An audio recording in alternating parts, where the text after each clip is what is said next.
41 Action News reporter Andres Gutierrez joining us live. Andres, today some people went through that appeals process. Walk us through what happened.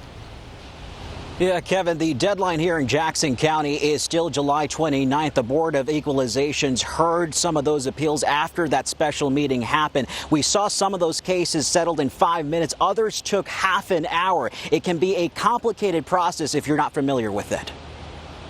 Chuck Edom has lived here for 30 years. He knows a few things keep the value of his house from skyrocketing. This parking lot next to it is one of them. Just like it might if there was an open creek next to your house. The other is the commercial space he sees anytime he steps into the backyard.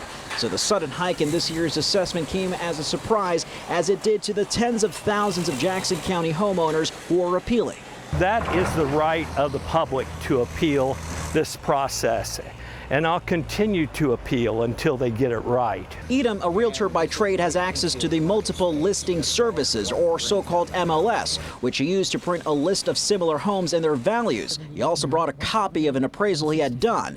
All that paperwork he brought down to the Jackson County Courthouse. The houses in our neighborhood sell for between $75,000 and $155,000. We live in a very old neighborhood. His appeal was among the 23 pages on Thursday's docket for the Board of Equalization, who also heard Chris Brines' case. How do we resolve this difference in square footage? Brines originally faced a more than 200% increase on his assessment, and his paperwork was an Excel sheet showing the year-over-year increase that it would take for me to get to the 234% increase. He was given a lower value, but only after the county admitted that they had mistaken the size of his house. My apologies, it should be 1804. And with the board facing more than 20,000 appeals so far, this will be a familiar sight in the months to come. And I want to let you know that the system does work. You have to be prepared.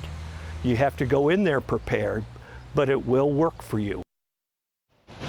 And now Edom's best advice to those filing an appeal is to reach out to a realtor who has access to the MLS versus relying on a database that you can download in an app or find on the web.